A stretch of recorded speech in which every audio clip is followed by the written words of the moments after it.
أعوذ بالله من الشيطان الرجيم. بسم الله الرحمن الرحيم. الحمد لله رب العالمين، الرحمن الرحيم، مالك يوم الدين. إياك نعبد وإياك نستعين. اهدنا الصراط المستقيم، صراط الذين أنعمت عليهم غير المغضوب عليهم ولا الضالين. آمين. Alhamdulillah. Jazakallah, Dr. Joshua. Assalamu alaikum again. My name is Salima Suswell, and welcome to part 2 of the What is at Stake in the 2024 election town hall. So as many of you know, we started this conversation back in May, and we're so excited to keep this conversation going. Back in May, we had a really fruitful conversation, and we have really wonderful panelists that are with you today. So we're going to jump right into it. Now, again, my name is Salima Suswell, and I am the founder and CEO of the Black Muslim Leadership Council, and I am co-hosting this event with our partners over at the Muslim Alliance in North America. And I'm actually going to hand it over to Sister Akanki to introduce herself from MANA. Thank you so much, Salima. Assalamu alaikum, everyone, and welcome to this town hall meeting. It's a pleasure to be here again to take on this important question, what's at stake in the 2024 election. I am Akanke Rashid, the Vice President of the MANA Board of Directors, and on behalf of our entire board, which is led by Dr. Joshua Dr. Joshua Salam, I want to welcome you, and we're grateful to all the panelists and to all the attendees as well. For those of you who are new to MANA, we are the Muslim Alliance in North America, an organization started in 2003 by men and women, leaders, scholars, activists, who had a mission to grow and maintain a broad-based alliance of Muslims dedicated to strengthening the African-American community, our institutions, and our families. Our vision is to see an America where justice, equality, and righteousness reigns, and where the legacy of Islam lives on. And this has been our mission from the beginning, and I'd like to take a moment to invite you to help us to expand our mission and to achieve our objectives by joining the MANA Network. And it's very simple for you to do this. You just go to our website, manajustice.org/network, and join the network. And what this is we're collecting we want to understand and know who you are and what your expertise and experiences are so that we can work together to fulfill our own needs within our community. So help us grow the MANA Network by joining the MANA Network at manajustice.org/network. And you can choose which categories you have expertise in, like healthy marriages, youth development, young adult leadership, arts and culture, Dawa. There are 23 different categories. So we want to just know who you are, who we are, so that we can find ways to work together more. And finally, this is very important. MANA is a 501c3 organization, and we cannot and do not endorse candidates for elections. So this is a town hall that's centered around what's at stake in the election, but we do not endorse candidates. And we are progressive in that cause because we are here to embrace all of the African-American Muslim community and the diverse perspectives. So back to you, dear Salima, and I'm looking forward to an exciting event. Assalamu alaikum, and thank you.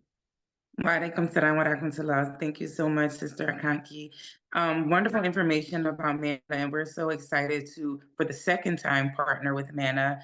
Let me share a little bit about the Black Muslim Leadership Council. So we founded the Black Muslim Leadership Council earlier this year. We officially launched in March. And the Black Muslim Leadership Council actually two organizations. We have a 501c3 arm, and we also have a 501c4 advocacy arm. And so here today, we are operating under our C3. So I'm so excited that Akanki already gave you the ground rules. This is a nonpartisan event. We will not be endorsing any candidates. And so under our 501c3, the Black Muslim Leadership Council is a platform dedicated to the advancement of the unique needs of Black American Muslim communities. We specialize in policy advocacy, voter mobilization, civic education, as well as leadership development. And we've been doing some of those things even since March. We've had educational workshops, and this is our second town hall discussion. And we are gearing up for voter mobilization later this fall. And so excited to be with you. I am even more excited to introduce our moderator for this evening. My brother Musa, as I call him, you know him by Moses the Comic. Moses the Comic is a world-renowned comedian, thought leader, educator, and public speaker. And I'm so excited to have him moderate the panel discussion today. Assalamu alaikum, Brother Musa. Wa alaikum assalam rahmatullahi wa barakatuh. My dear sister Salima, all of the panelists, I'm so excited to be here. So honored to be here, Dr. Kanke, everyone. First off, just that beautiful Fatiha that we heard from Dr. Joshua Salam, who y'all may know as Dr. Joshua Salam. Of course, I grew up with him as our beloved native dean. And so just hearing him the Fatiha just put a huge smile on my face. I was like in here having childhood, nostalgia, alhamdulillah. So being here, I'm so excited. Allow me to introduce myself. I know a lot of these panelists and some of the people, the beautiful names I see and the participants that I know. I see Atlanta's in the building as well from some of our pioneer communities. So some people are already familiar with me, but for those of you who are not, let me officially introduce myself before we get into the panel. Again, like Sister Salima said, I am Moses the Comic, or my wife who's actually watching this, she gets upset because she says I'm Moses the Creative, actually, because I do so much more, alhamdulillah, than comedy. For the past 15 years, been doing stand-up comedy, for the first 5 in the mainstream market, and for the last 10 years been doing specifically Muslim stand-up, touring the world with some of the pioneer Muslim comedians, doing all halal comedy that the whole generation of family can come to. But I'm also a fundraiser. I've helped raise now and counting, going on $10 million over the course of the last 5 years for various causes, from cyclical poverty to education, disaster relief, orphan. I've taught classes, like she said, I've taught classes at Haverford University on Black Muslim history and the contribution of the Black Muslim to the landscape of Islam. So I'm no stranger even to the virtual town halls in 2020, during the pandemic, when the civil unrest was going on with police brutality, George Floyd. I created the Catching Our Breath town hall. We had a 2-part series, which was a solution-based town hall, because too often we focus on the problem and not the solution. So again, I'm just so super happy to be here, because I'm also a member and a son of the Black Muslim community. So this conversation is so near and dear to me. I just got back this past weekend in Atlanta from one of the pioneer Black Muslim communities that have contributed to the landscape of Islam and the identity of the Black Muslim, not just in Philadelphia, but in America. So this is definitely a huge, huge honor for me. And again, the theme of tonight is what's at stake. Ladies and gentlemen, what's at stake? More than ever, we are addressing the critical issues that's at stake in the 2024 U.S. presidential election, but we're encouraging empowered political engagement of the African-American Muslims, but of the African-American voice more than anything else, because again, the Black Muslim we've literally contributed to that landscape of Islam in every different sector and industry. So our voice is so vitally important. And tonight we're going to have a 1-hour panel discussion followed by a Q&A with the audience. Let me go over some ground rules up front. Everybody will be muted during the panelist segment, but you can put your questions into the chat box as well, and we will pull some of those questions and we'll answer those questions, of course, time permitting, but you want to submit your questions in the chat. And then again, some of our other rules, we hope just for our panelists as well, and for our questions, as you curate them, we do hope to draw upon the Islamic principles. Of course, I know we have Muslims and non-Muslims joining as well, but we want to draw upon the Islamic principles of justice, compassion, respect, and civic engagement. All examples set by our beloved Prophet Muhammad, peace and blessings be upon him, as we guide our dialogue and our actions towards positive change, but more importantly, positive solutions. So without further ado, I am going to jump into joining our panelists of the evening. I'm going to introduce some of our panelists, and they can come on and give a brief introduction of themselves, and let's Make sure, and then we'll get into our questions. And when we do get into our questions, please let's keep our questions brief. Of course, you know, and the famous saying is don't use 6 words if 4 will do. So let's, of course, keep it respectful. And we're going to have a beautiful discussion and dialogue tonight. And without further ado, I want to first introduce Sister Rahma Abdul Alim. Sister Rahma, are you with us? I am. I'm here. Assalamu alaikum, everyone. I'm Rama Abdul Alim. I'm the Chief Executive Officer of Soulful Muslims, and we're based out of the DC metropolitan area. I'm also the current president of the National Association of Muslim Lawyers. That's all you said. It's short. Short and sweet. Keep it short and sweet. Thank you so much for being here. Okay, and we have Brother Shafiq Abdul Sabur. Are you with me, Brother Shafiq? All right, assalamu alaikum. Shafiq Abdul Sabur, Jazakumullah khairan for having me here. Assalamu alaikum to everyone and people that are joining us. I am a former mayoral candidate of last year, a former sitting city councilman or alder, depending on what city you live in. I'm a retired police sergeant for over 21 and a half years, married for I think 33 years. I kind of lost count after 32, so it's either 32 or 33 and counting. And I'm a father, I'm a grandfather, and an author. And I'm excited to be here, so I'm ready to get down to business. Well, we are happy to have you, my dear friend. Thank you for joining us. And we have Sister Aisha Al-Adawiya. Are you with us, Sister Aisha? Okay, Assalamu alaikum, everyone. Walaikum salam. Alaikum assalam. Well, I am Aisha Al-Adawiya. I am, how do I self-describe? I'm an elder, and I'm the founder of Muslim Women Human Rights Organization, one of the first in the country, advocating social justice, human rights and social justice issues. Let's see what, I've turned 80 years old, so I don't even know where to start. I'm pretty spread out here. I'm currently on the board of the Shabazz Center. This is the center, the site of where Hajj Malik Shabazz was martyred. I'm also back on the board of Karama, Muslim Women Lawyers for Human Rights. I'm advisor to the Black American Muslim Internationalism that's housed at George Mason University.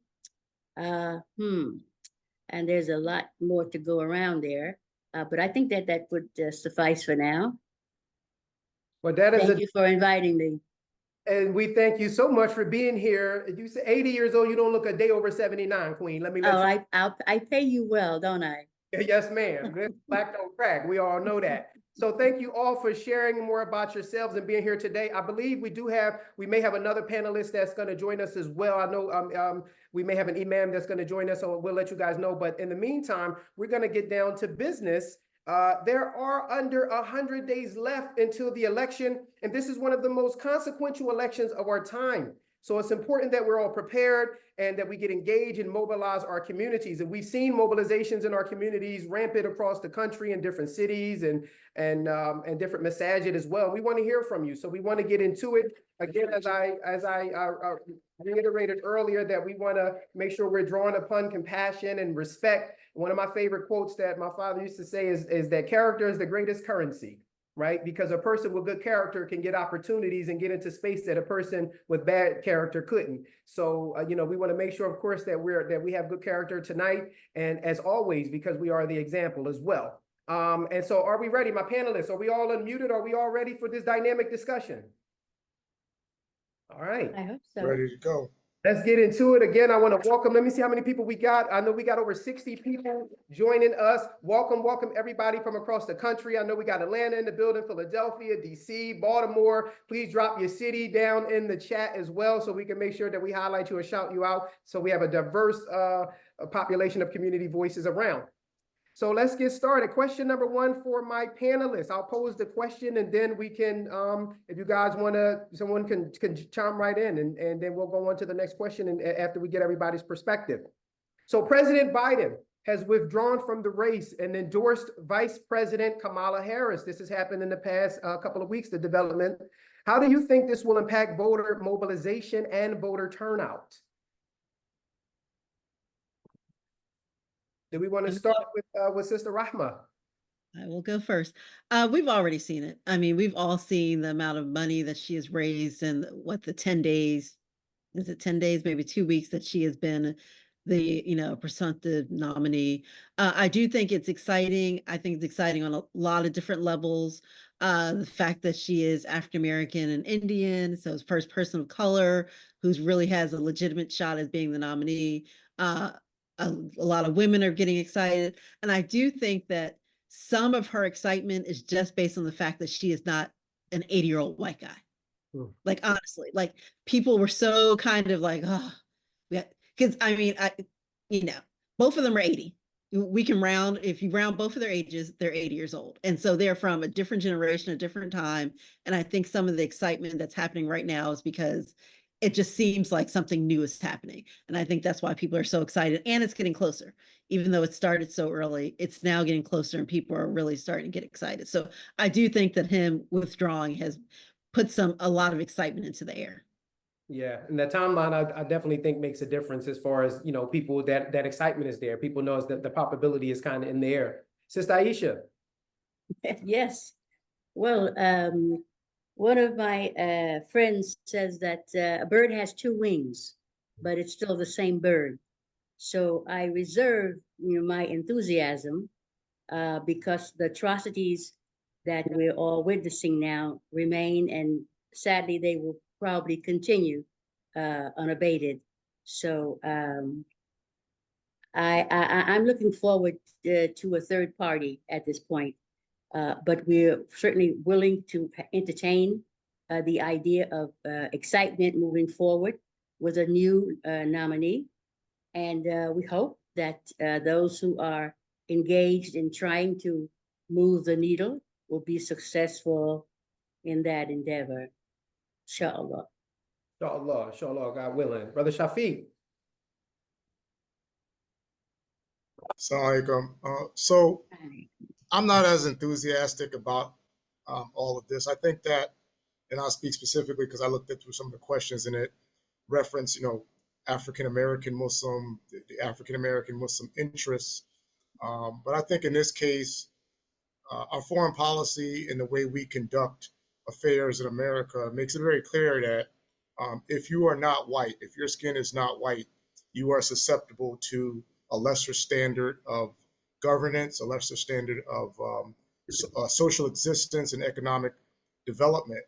And really what really shocks me, but not too much, is that as African American, we keep falling for the same shiny nickel. As long as they put black on it and first on it, we run for it. We did this already. We have already had our first black president, President Obama, who I voted for, who my wife actually had a chance to meet and spend time with. And probably they say, even white people say he's one of the most charismatic presidents in the history of modern day America. Okay, so we've had that, right? Now we have, a female, and it's, oh, we're so excited because she's a female. We're so excited because she's African American. How many of you right now on this call have worked in a space and you either have been Muslim in a space with another Muslim, or you've been black in a space with another Muslim, or you've been Hispanic in a space, and I'm saying you're the same of that culture, and that person may be your boss or your CEO or your coworker, and they don't even acknowledge your cultural existence being the same as theirs because they're trying to get ahead. I'm not going to be convinced until I start seeing a declaration of improving the lives, truly improving the lives of African American in this country, African American Muslims, Hispanic, Latinos, and poor people. Kamala Harris has said nothing about gun violence, the ongoing, continuing, tragic, horrific gun violence, African Americans dying in our communities. Why? Because of poverty. Haven't talked about nothing around police brutality. Haven't talked about nothing around economic development. Talked about nothing about, don't tell me that you can get me a loan for a house. Get me a job that actually pays to standard. Black women make less than white men. Black men make less than white men. White women make less than white men. And the list goes on and on and on. But we're running after this shiny nickel because allegedly she's African American. She's Indian, of Indian descent, and she's of Jamaican descent. And quite frankly, I haven't seen her hailing any of those cultural flags at all, other than people getting excited saying, man, the food at the White House is going to be banging now once Kamala get in there. That's what we're about now. So inshallah, that's my position on it right now. And I'll let somebody else talk about it. That perspective. And one thing you touched on was that we haven't seen this before. There was a quote that I used in the course that I taught on Black Muslim history, and it said that history does not belong to us, we belong to it. And so when we see throughout history, you know, we do see history repeats itself in a lot of these different issues, which brings me to my next question, is that what issues domestically and internationally, and I'm sure that I can already, surmise what this answer will be from some of you, but what issues domestically and internationally do you consider the most pressing in this election, and why? Sister Aisha, let's start with you. Well, gladly. Well, we're now living at a time when we're all complicit in a live-streamed genocide. And although we think of it as being a Palestinian issue, but it really touches all of us in all of the ways that our brother Shafiq just outlined. So I see this as an opportunity to bring to bear all of the weight that we can to have exposed, to kind of drag us out of the matrix where we have been for a very long time. But now it's very difficult to be comfortable in that space. So I welcome the challenge. I welcome the challenge to draw out these issues. And I hope that we as a community are going to be brave enough, courageous enough to stand strong and to demand some ethical representation of us, as a citizens of this country. And to date, I don't see it at all. So I think it's up to us to make sure that we live up to the standards that we all hold, and specifically as Muslims in this part of the world, to stand up for justice, even if it's against ourselves. So it remains to be seen, what we're going to do. But I really think that the ball is in our court. I agree, and you're right. And those are tenets of not just Islam, but of being Muslim, of standing up for justice and having good character, and of course, and taking care of our neighbors as well. So great point, Sister Aisha. Sister Rahma, what issues domestically and internationally do you consider most pressing in this election? I think the most pressing issue is the idea of a democracy. I think that we are so focused on one foreign policy issue, and that we are missing a greater issue, that we are so close to being into an autocracy, and that we need democracy. And for so many people are like, oh, we need to do this, we need to do that. We need to make sure that we still have a democratic election after this election. And so really democracy, I feel, is on the ballot. I think that's the most pressing issue. And really a lot of domestic issues, that are simple human rights issues. Brother Shafiq already talked about gun violence, poverty. I mean, what we went through since the last election, even COVID, even thinking about health disparities. There's a lot of things happening right here in the United States that we need to focus on and look at the candidates based on what their positions are on those issues, and not be focused on just one foreign policy issue, because there are plenty of places around the world. Yes, Gaza is, has been in the limelight, but Sudan, even more people are dying, even more Muslims are dying. The Uyghur Muslims in China are dying. Like there are Syria, Yemen, we can go down the list. And we really need to start focusing, to me personally, on more domestic issues, and not just focus on one foreign policy decision as the reason why we're going to vote or not vote for a candidate. That's a great point, that we have a lot of this stuff that goes on in our own backyard, and they talk about, we got to clean up our own backyards as well before we go to our neighbors. So great point there. Shafiq, domestic or international, most pressing issue in the election? I will say our most immediate is domestic. My belief on it is, if Kamala Harris wins this election on November the 5th, we are going to be facing likely the next phase of American Civil War. If Donald Trump wins this election on November the 5th, then we're going to be entering our next phase of civil unrest. You know, America is massively divided. It's divided along immigrant lines of those who came here legally, of those who came here illegally. You have African Americans who are well-to-do. You have the African American middle class, and you have poor African Americans. And all of them are not on the same page anymore. This is not, eyes on the prize and and I had a dream. Everybody's out here trying to basically survive and move up and get ahead. And it seems like there's no cohesion. We have massive high school dropout rates amongst African American males, African American females, Hispanic, Latinos. Nobody's tracking that. Again, I go back to the gun violence. Nobody's tracking that. Go back to the fentanyl crisis that's happening in America. And let's switch over to white men. White men, for the first time in American history, are dying at a faster rate than black men in peacetime. So that means white men are not in the army. They're not fighting in a war. They're just going about their business, and they're dying at a faster rate in America than black males. So our domestic situation right now needs immediate attention. And, like the sister said, yep, we have the horrific tragedy, genocide that's going on in Palestine. We also have an issue going on in Sudan. That's literally a genocide. We have Mali. We have the Congo. We now have the Nigerian economy is collapsing. You now have the election that just happened in Venezuela, where all the other major, China, Russia, gave a congratulations, and we came out and said, we support the other guy. So we seem to can't keep our hands out of other people's business, and we seem to not be able to put the resources in other people's hands so they can actually run their own affairs. So I don't want to be that guy, but I don't want to come up here and tell a lie. That's a rhyme, isn't it? Alhamdulillah.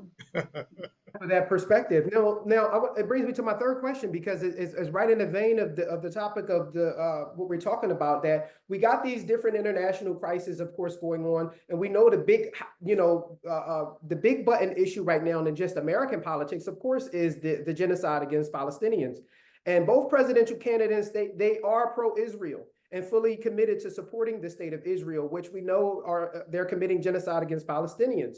So with that, to what extent do you feel their pro-Israel stance impacts U.S. policies towards Muslim majority countries, not just Philistine, but the other Muslim majority countries that you spoke about as well, in the Congo and the Sudan and different places? How do you think their pro-Israel stance and their policies towards Muslim majority countries and Muslim communities domestically? And moreover, how can concerns about anti-Muslim bias be addressed in that context? That's for me? Let's start with you. Wow, what a question. Alhamdulillah. Here's the deal. Here's what I believe. It's not so much about them being pro-Israel. Listen, this is about rich people and poor people. Yeah, Nancy Pelosi, I believe, $18 million she made in the stock market in like a 3-week period trading AMD. You got many people in Congress have access to the stock market so that they could be able to trade and get money. They're getting money. They go in there basically, 100,000 there. And after about 2, 3 years, 4 years, they had, their net income or their net wealth goes into the millions.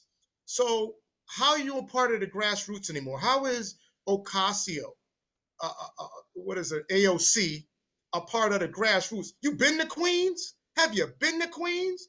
I drove through Queens the other day, and my wife told me to turn into this parking lot. I almost had a conniption. I was like, bro, I ain't trying to stop in Queens. It's crazy here, right? So she's no longer connected to her base. It's like this. They get in, and then they win. So we talk about, are they pro-Israel? Guess what? Jordan's pro-Israel. Guess what? Saudi Arabia is pro-Israel. Look, you got your own people that look exactly like you. They got your same nose, your same eyes, your same hair. Y'all eat the same food. Y'all married to the same cousins, and they getting slaughtered next to you, and you trying to build a theme park. That's in your backyard. And then we over here in America trying to figure out, like, what can we do? What can we do? We got Muslim Africans right here, Sudanese Africans, can't even get back home, can't send money. can't get their people out, and it goes on and on and on. So when we talk about who's pro-Muslim, who's anti-Muslim, who's pro-Israel, we're not pro-us. We're not pro-us. Is something wrong with us that we're not willing to stand up in our space and fight for us? We're looking around, even as African-American Muslims, we look around at other cultures to get an okay from the Arab brother, to get an okay from the Pakistani brother, to get an okay from, our Asian brother. You're Black, you're in America, you came from slavery, which was a part of the African diaspora, which were Muslims. You don't need permission. We don't need permission to be great. Just be great. And if that disrespects somebody or somebody gets their feelings hurt, that's not my issue. That's your issue. I'm just being who I am. Right? And I gave you 500-year head start. So at this point now, if you're getting your feelings hurt because after 500 years, I decided to stand up and be great, mashallah. Listen, you speaking heavy on it. This is why, shout out to Unapologetically Muslim, Unapologetically Muslima. We already know, that's what I always say. We don't have to apologize or make concession for what we believe in or who we are. Just be great. Sister Rahma, I want your perspective on, again, we do know that they both are pro-Israel. And we know, how do you believe that those stances are going to affect other Muslim majority countries with just that pro-Israel stance and the U.S. policies? I mean, just picking up what Brother Shafiq was talking about, we are so focused on them being pro-Israel and we have to do something to help Gaza. And what has any Muslim majority country done to help Gaza? They had one conference summit back in November. They have done nothing since. And we're so focused on that and not focused on the rest of humanity. All of humanity needs Black Muslims to lead the way. They need us. They need us to lead the way. And we have not, we can step up to the plate and we're like, are we ready? Are we ready? We need to be ready to lead the way because we have Islam because we chose to have Islam or our parents chose, but we chose this. This is not cultural. We're not like, oh, my family's been for generations. I will tell you that I met a sheikh from Saudi Arabia. He's like, where are your people from? And I'm like, oh, we're from America. Oh no, before then. I said, my people came over, they were enslaved. So how far back can you go? He was shocked because they're so focused on their ancestry and how they can go back generations. I'm like, well, we're focused on the future. We're looking forward and seeing how Muslims can lead the way. And we need to be focused on how Muslims can lead the way. Focusing on being pro-Israel, I feel is that we are falling into an Islamophobic trope that all Muslims hate Israel and all Muslims hate Jews. And that is an Islamophobic trope. We don't really have anything to do with Israel. We're not focused on them because there's so much bigger issues than just Israel. So many bigger issues than just Palestine. We need to be leading the world in talking about genocide any place, talking about economic disparities any place, health disparities. I mean, my sisters can tell you, as African Americans, the fact that African American women still die in childbirth in 2024, let's talk about it. That is unacceptable. And we're supposed to be in the greatest nation, and our sisters can't make it through childbirth. Let's talk about the issues that are affecting our community. They are affecting our ability to grow as a community because our sisters aren't coming home from the hospital after giving birth. So let's talk about issues that are affecting us. And yes, I cry for the people in Gaza too, but I don't want that to be the reason why I am not voting for a candidate because I'm focused on one foreign policy decision. Well put, Sister Aisha. Well, there's a lot to unpack here. I think that one of the main things that we need to do is disabuse ourselves of the fact that we have a democracy to save, because we don't have a democracy. And I think that we have ample evidence that we're not living in a democracy. We have an illusion of a democracy, but it's not. So I think it's going to take us a hard stand to be able to look at that for what it is and figure out ways to bring about real change and not just recycling the same nonsense that we do every election cycle. So again, we're looking at this election that's coming up and all of the issues that have been mentioned here, I think are all directly related to my personal position on why I'm adamant about being witness and in so many ways complicit to a genocide that's unfolding before our eyes. And that is not to disown or look the other way for the other atrocities that are happening in the world. So I feel that they are all connected. And so how are we prepared to connect those dots? And I also want to say that in the process of really stripping away all of the illusions that we have about where we are today, to find common ground for the people who are also working on these issues. One person is not going to claim every issue, but we can say that in this world today, our government is complicit in every atrocity around the world, bar none. So I think it's something that we can look at and then make the conclusions about how we can come together and work for everyone's liberation, including the liberation of us right here. And I won't say at home, in these United States. Thank you so much, Queen Mother. And what I love about this conversation is that it is going on in real time. And one of the comments is actually leads right into my next question. And the comment from Brother Jafar said, we need to break out of this false dichotomy that is the two-party system. And my next question was, for many people, there's growing dissatisfaction with the two-party political system. What specific reforms or changes do you believe are necessary to foster a more inclusive and representative democracy that better serves the diverse interests and perspectives of American people? And let's start with Sister Rahma. Well, I want to disabuse us of a notion as well. We can't just be focused every 4 years when it is the presidential election. We need to be focused on grassroots in our local elections. We need to start at the mayor, what Brother Shafiq was talking about, mayor, city council, county council. That's where real change is going to start to happen. The glamorous president, Senate, representatives, they're up there in the atmosphere.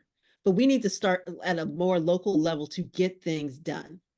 And by getting things done at a local level, I think that that'll make a change. We also cannot get something done in the next 100 days. We're not changing the two-party system before November 5th. It's not going to change before November 5th. So yes, we can work. Yes, we can say, oh, I don't really like the way it's going. But to me, if we remove ourselves from the two-party system now, if we're not at the table, we're on the menu. And for me, being at the table is being involved in this process, being involved in what is going on for November 5th, 2024. And so I really think that, yes, going forward, yes, the two-party system has not been beneficial to us. Yes, in the future, maybe a third party might be an option. But in the next 100 days, we're stuck with what we got. Understood. Shafiq, how do you feel? Two-party system, talk to me. Yeah, I think it's the same system. I ran for mayor here in New Haven, and I ran into some of the same issues around some of the Democratic Party issues around the nomination. It's like, there's this legacy component that's built into both the Democratic and Republican Party. Hey, we want Brother Moses is going to be next. This is what it's going to be, and we're going to line it all up. And we see this even with the way, Vice President Kamala Harris came into it. First of all, early in the year, if we remember that the Democratic Party, National Democratic Party, did not want any other candidate running. They didn't want anybody else debating with Biden. They let him be their sole candidate choice, even though the convention had not happened, right? So now he's the only candidate. They wouldn't let no other candidate be on the ballot with him during the primary. Now we get towards this, this 12 o'clock hour, and he steps out, and she becomes the candidate. And now she's going to do, which I believe she did today or yesterday, a virtual call with all of the national delegates to get the confirmation. This ain't COVID. What are we doing? So you locking people out. So when you go to the convention, you can already have the show. You're going to have a big show and black people dancing and we are family and clapping hands. It's like this, man. I want to say, grow up, Negroes. Negroes, grow up. We should be out of that now. We should be past that. Ask the hard questions. Don't just get up there clapping and, oh, I'm a Delta, I'm AKA, or this is Trump and that's my man and he's saying some racy, fiery stuff. Ask the hard questions. And if you start asking those hard questions, you'll start, as the sisters say, looking at things locally. Don't be an armchair warrior sitting on your phone, on Instagram, on Facebook, putting a tweet and a comment in and think that you did something. You did nothing. You need to get out here. You need to vote. You need to make sure you're registered to vote. You need to go on your website at your city council, at City Hall, read what the voting requirements are, read what it is to be an alder, what's the requirement to be a city council, what is the mayor's job and responsibility, how often is the economic committee supposed to meet. If you are not taking a vested interest in your day-to-day affairs that surround you politically, as a sister said, you are already on the menu. You're ducking bullets in your community at the same time running into a pothole, having to go to Pet Boys to get your alignment fixed for the second time. Because why? Because you don't understand how your taxes are interconnected with your city services and not understanding infrastructure. We have to wake up. Here's the last piece I'm gonna add to this. Today, if we're up here, we're talking about Black Muslims, but we're Muslim. And when I go to the masjid, some brothers don't even vote, so particularly a lot of what I call the foreign brothers. The foreign brothers, oh, brother, I don't get involved. I don't do this vote. I can't help you. But you in America, bro. So what you about? You in America, you wearing white skin. It works out for you at the job and whatever you do, and it makes it work for you. It's not making it work for me, and I need to vote because my parents got hung. My great-grandparents, my great-great-grandparents got hung, murdered, and raped. So I can vote. You came over, however you came over, you doing good and you owning whatever you own it because you get tax benefits and the breaks and all that stuff, and maybe even get money from your company. So we got to have that same conversation inside of our Muslim communities and break it down. Somebody got to be in charge. Great point. Somebody got to be in charge. System aside, I mean, some of the things that you touched on, just as far as the system aside, being politically engaged, civically engaged, being community engaged outside of the election, like the sister said, is that we should be involved in our communities and know these different issues, where the funds are going from city council to the state level to the national level as well. So that's a great point. Sister Aisha, how do you feel about the two-party system, political system? Does it need reforms, changes? I don't think it can be reformed, quite frankly. I think that if and until we're ready to bite the bullet and get serious about a third party, then we'll be just recycling the same trash that we are now dealing with. So again, we're not going to condemn anyone who is inclined to do that, but I don't think it's going to lend us any praise. Malcolm X, my mentor still, said that this phrase about suffering peacefully. So this is what we are gearing up to do, to suffer peacefully, if we are not willing to really, really look at where we are now and start to make some hard choices. And yeah, it's going to be difficult, but it has been difficult for a long time, and more difficult for some people than others, like Black folks, for instance, and other underfranchised, communities in this country. And, we never talk about the Native Americans, So, we are settler colonial project right here at home, So there's some hard things that we have to look at. So I don't think that the two-party system is going to serve us in the long run and bring us, to our liberation. There will be some difficulties, like you said, moving forward. Verily with difficulty comes ease, verily with hardship comes ease. So inshallah that will come. I want to start with Shafiq for my next question, because you touched on some of this, and I really want you to drill this home. And what would you say to voters who are planning not to vote this year for whatever reason? Frustration with candidates, like you said, I'm not a part of the system because I'm not, from here. What would you say to that mentality? Because some say you can't be in the game from the sidelines. You can't have an opinion from the sidelines. So what say ye? Hey, what say ye, sir? So, I'm a Democrat. I've been a Democrat since I was 18 years old. I'm 57 now. I probably missed maybe 2 election cycles. I think I was in college, and one time I was being rebellious, and I was like, I think I switched to independent or something like that. My mother was like, you got to switch back. But so I encourage my children to vote, my wife, my family. I'll be honest with you, and I'll say this because, I don't see myself voting for any of these 2 candidates.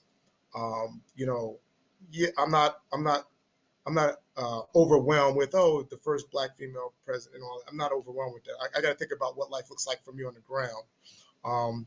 Donald Trump, he has some things to say. Sometimes they're halfway decent, sometimes they're outlandish, and I got to ask myself, if I vote for Donald Trump and I find myself in a concentration camp, who do I be able to blame? Probably myself, because I voted for myself to be in this concentration camp, right? So right now, I'm torn, like probably many, saying my great grandparents, they fought for this vote, and I'm gonna let it go by. So maybe I'll vote for Kennedy. What I would say to people: watch as much news, as much material out there, the podcast, and whatever information is that you get your hands on about all the candidates, and learn as much as you can. Stay abreast on the issues that most affect you, and also keep your eye on what's going on overseas, because we are on the brink, many say, of a World War III. And think about how that's going to affect you and your family back here. But you got to vote, because voting is a muscle, and you got to exercise it. And when you don't vote, then the next presidential election, you'll just be tuned out potentially for the next 2 to 3 years. You'll be like, you know what, I'm gonna be tuned out. I'm done with this. So vote. Even if you go vote for any of the other candidates that are out there, whatever your selection might be, just don't not vote. But for the Black Muslims, it got to be more than I'm a vote third party. We should be strategically unified in solidarity about why we're not voting for Republican or for Kamala Harris or whatever, and make it a public statement, very, very well eloquently put, as they did in Dearborn, Michigan, with the Muslims there, made it very clear. We're not voting for you, Biden, because of this. You're supporting this stuff that's going on in Israel, this genocide. We're not voting for you. And they made it very clear. Then Biden sent some people down there, and they've been kind of trying to massage it, and they don't even know how to touch it now. Kamala, I guess she's kind of waiting on the edges to see what the Muslims are going to say. As Muslims, we need to create, this is what I love about MANA, we need a national agenda. And until organizations like yours, and the other one here, the sister, the Black Muslim Leadership, until we create a national agenda, we're just going to be all over the place. Mm-hmm. So when you say I'm not going to vote for a third, but they say, oh, I don't care. We got enough votes. We got some people that came over here across the border. We got them signed up. They lined up. They're good to go. We can make up for that. We can make up for that with some new voters. We have to create a national agenda, a national political agenda. It doesn't need to be lofty. It just needs to be direct.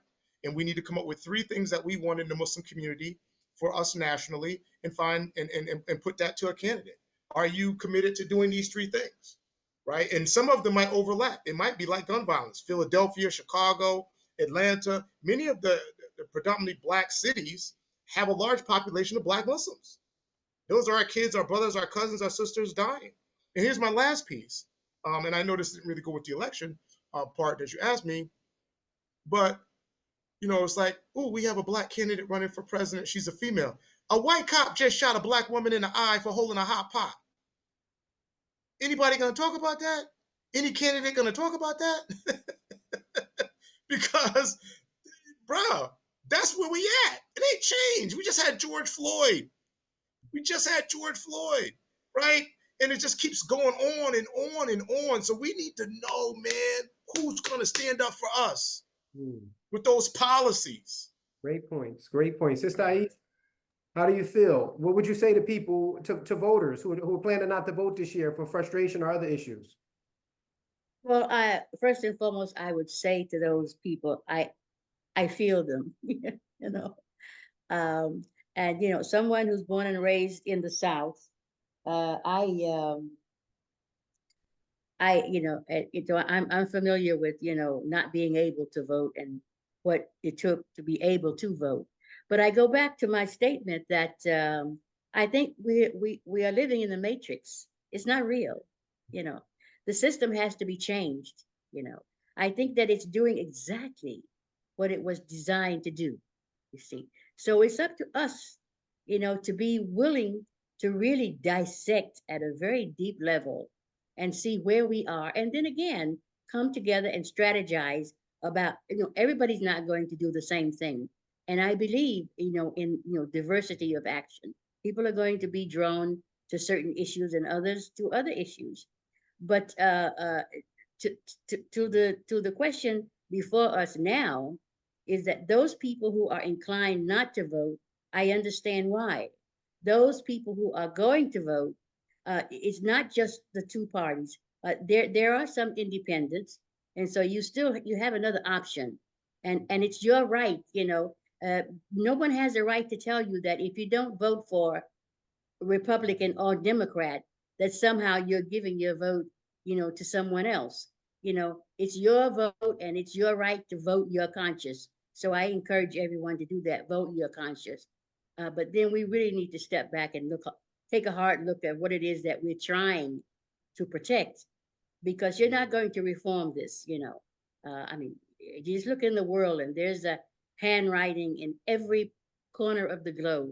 We are there. We meaning the U.S., our government, and our tax dollars, and all of our education for our children, and all of these lofty positions that we strive towards. We're all complicit in this madness. So vote your conscience, no matter what anybody says, and it's your prerogative. Your ancestors died for that right to do it, so do it. Y'all heard the Queen Mother. Vote with your conscience. I like that. I'm gonna have to use that. Sister Rahma. Well, I'll just say that again, there's not just two people on the ballot. On November 5th, there are really long ballots. So if you're going to vote for your conscience, make sure you vote every single, race that there is. And that's the reason why people usually do party lines, so that they can be in and out. Because you need to know that if you don't vote at all, or you're like, oh, I'm not going to vote, you are affecting your trash collection, your medical facilities, your police protection, your water, all of those things are affected. And I think we need to think about, yes, we want changes. And yes, changes can come, but changes also can come from the inside. And so we need to be ready and willing to start working on day one with whatever party gets into the office. We can't always just be on the outside. And I think that some people are going to be on the outside, but we need people on the inside really being there, being in their ear, because I think some people are like, oh, that press release was horrible from the president about, Gaza. Y'all don't know how actually bad it actually was before there were Muslims who were there who were saying, you better remove these lines. We need to make sure that we are involved in the process. And yes, there are always going to be, some of us need to be agitators, but some of us need to be working within the system. And so, yes, I say vote. Our ancestors died for us to get this. We do not have this right. This is something our ancestors died for. And it was so important for them to vote. They knew how important it was. And for us to go back like, I'm not going to do it. And Brother Shafiq, I do have other brothers and sisters from non-African-American Muslim communities who tell me, oh, no, I'm not going to vote. I don't care. This isn't my country. Well, that's funny, because didn't you come here? You came here for a better life. We're the only community that was forced here, but you came here for a better life. And I don't see you running back to your home country. This is your home at this point. And so if this is your home, we deal with the issues at our home. That's the first place you deal with issues, is at home first. And so I want us to make sure that, you know what, you don't care about the top of the ticket. I'm fine with that. Make sure you're voting in your local elections. Make sure you're voting in your state elections. Make sure you're voting in your other federal elections. Your senator might be up this year. Everyone's member of the House of Representatives is up this year. Vote. We need to vote, because all of those things are impacted. The judges, a lot of states have judges that are elected on ballots. If we're so concerned about criminal justice, guess who does most of the criminal justice and gives out the sentences? Judges. So if we're not voting, we can't really do anything and complain, because we want to complain about, oh, nobody likes us and nobody's dealing with our issues. If you're not voting, they don't really care. And I will just say, I know the Muslims in Dearborn think that they made all the difference. And that's why President Biden is no longer there. For people who've been in politics for a while, it was not y'all. It was the money talks. Once those sponsors stopped saying, most of those donors, big donors, started saying, I don't like him anymore, then the change happened. That uncommitted votes, those votes happened months ago. Yes, they were embarrassed. They weren't happy, but nothing changed until the money changed. We know that money talks. We need to start bringing together our funds and getting into a political position to make changes. Right now, we don't have the position to make changes because we don't have the economics to make changes. I want to read one comment before we go into our next question, and then I want to have you actually start us off, Sister Rahma. But I want to read one comment in relation to this last question too, from Sister Howard Diallo, that said, I think the problem is that the people that are currently in government aren't fit to run our country or contribute in any way. I wish there was a movement or an organization of some kind where we can build potential politicians or keep the good politicians who are for the people in office. And it's reminding me of panels like these, organizations like BMLC and MAN, different organizations, different even grassroots organizations that's not mentioned tonight. There's many of them across the country that are doing the work on the ground to build these sort of politicians and have these sort of movements go on. So I just wanted to highlight that. But Sister Rahma, I wanted you to start us off with our next question. Where Can can I just respond briefly to your comment? Of course, we have people who who go into politics or any other system of governance with good intentions. I'm willing to concede that, and I hope that that is the case. But until we are able to address the system, it's not going to happen. You see, so we're going to do all of these things that we're told to do that's going to make things better for us all around. But the system is what is the issue. And when we go into these offices with all good intentions, once we are there, rarely are we able to even move the needle, certainly not move the system. And Sister Rahma just said that money is what makes this horse run. And perhaps at another town hall, we can talk about that. But we have to recognize that what we are doing now, just who said to continue to do the same thing and expect different results, it's kind of foolhardy. Yeah. Yes, ma'am. And to your point, Queen Mother, the system is broken, like she said, and we have to still, of course, like she's saying, change that system before we can to make change.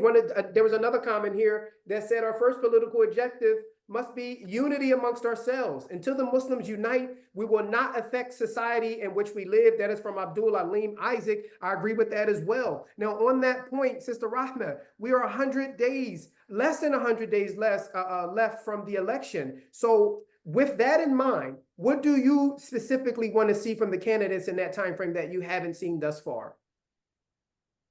Well, we need to be honest. For one candidate, we're not going to see anything. I mean, he just wants to be on TV. He wants to say provocative things. He really does not care about us, and we know that it's because we don't have the economics to make a difference. So he's not going to say anything. I would like people to really give the vice president a chance, actually listen to her as a candidate, and not just kind of be broad stroke like, oh, she's just Biden's VP and she has nothing. I mean, she helped draft the George Floyd Policing Act.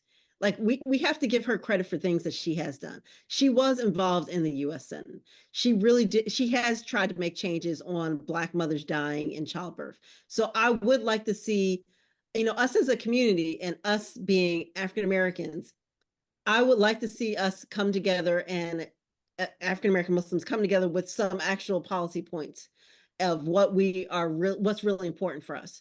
Because unfortunately, I do think that there's going to be a schism between African American Muslims and every other, non-Black Muslims, because really a lot of the feedback that I've been getting, unfortunately, has still, our religion is not, oh, we no racism in Islam. There's no racism in the Muslim community in America. And when you hear some of the comments that we have been hearing about the vice president, they're just so unattractive and so clearly racist that I think there's going to be a huge split. And I think we need to be ready for it. I think that we are not going to be voting along the same lines this election. I don't see that happening. So I really want us to see us actually come up with, are we interested in attacking gun violence? Are we interested in, really changing some of the gun laws? Is that what's our top issue? What is our top issue? Can we agree on the top issue and go from there? Rafiq, next 100, what would you like to see from the candidates in general, the policies? Yeah, from what I'm hearing, and I've been tracking this election probably 2 years now,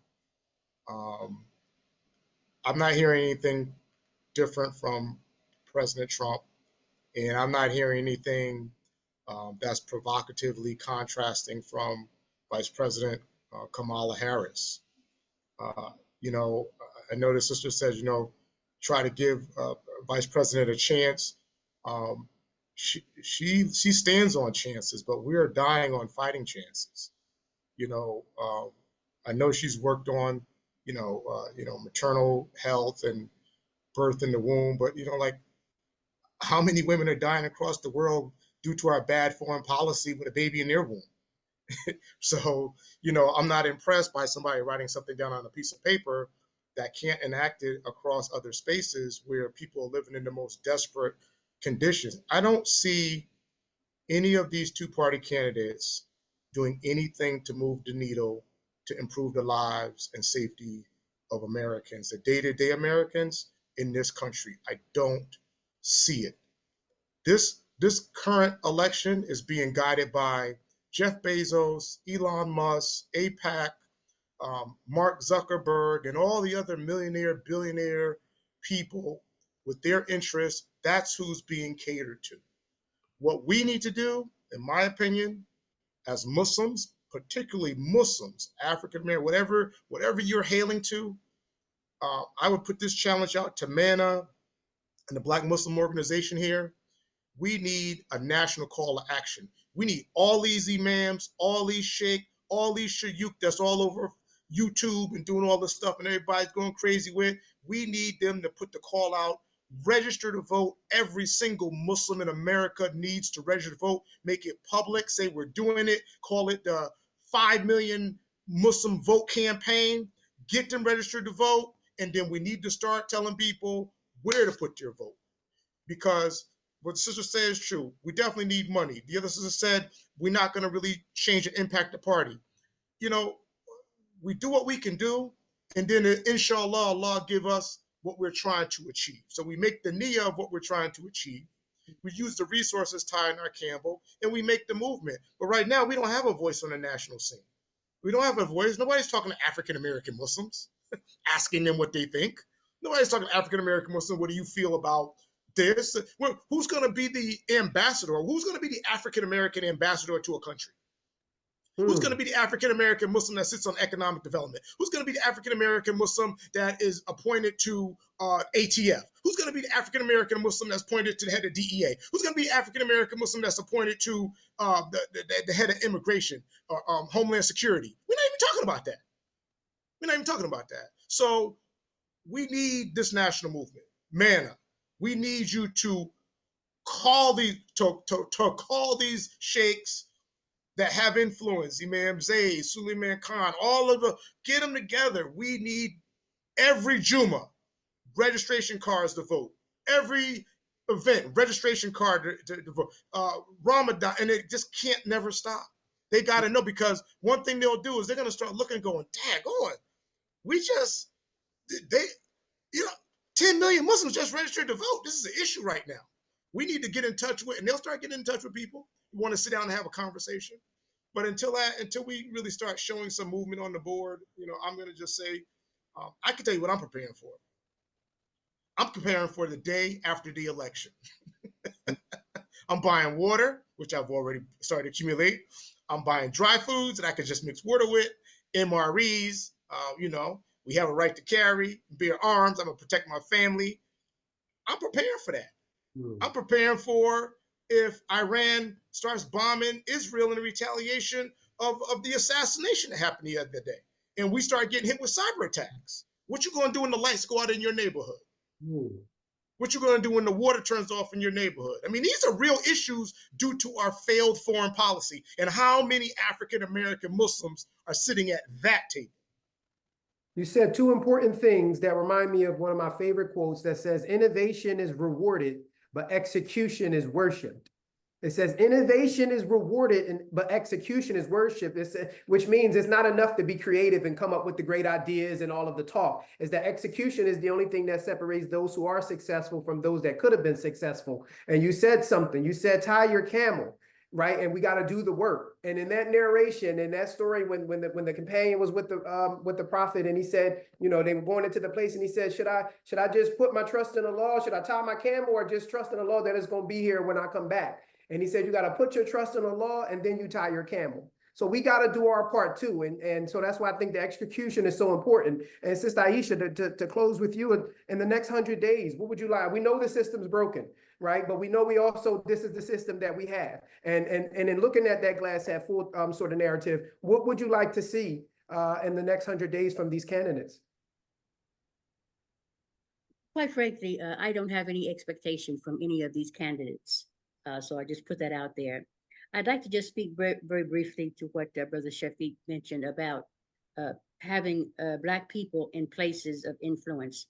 And I just want to call our attention to the fact that we have Black faces in very high places, and they are the Black faces that are perpetuating the issues that we are now trying to counter.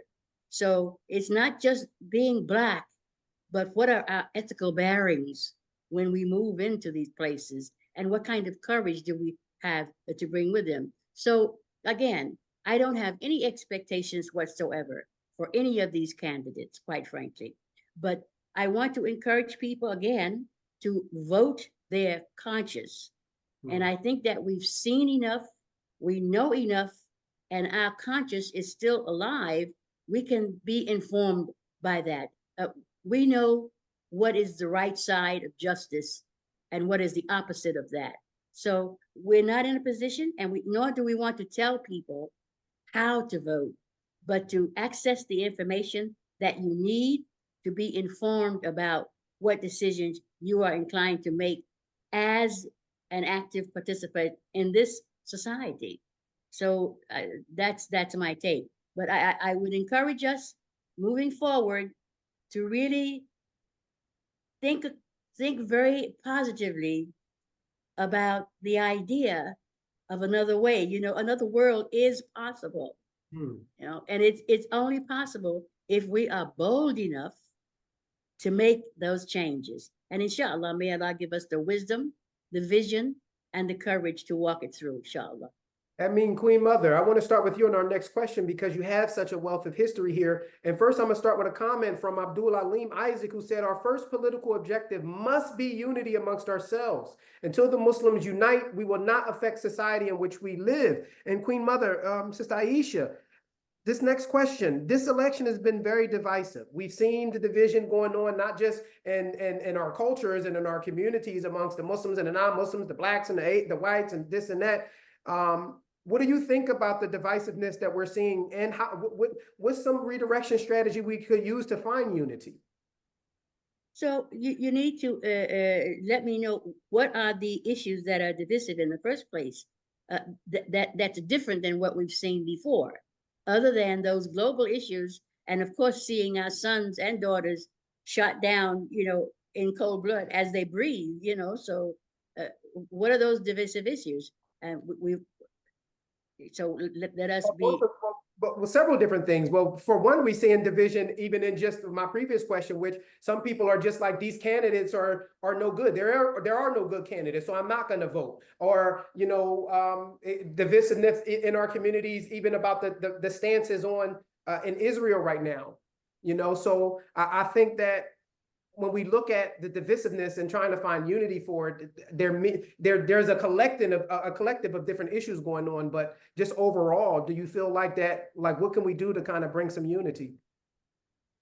I think that first and foremost, we need to humble ourselves, you know, to Allah's, you know, decree, you know, and be content with that.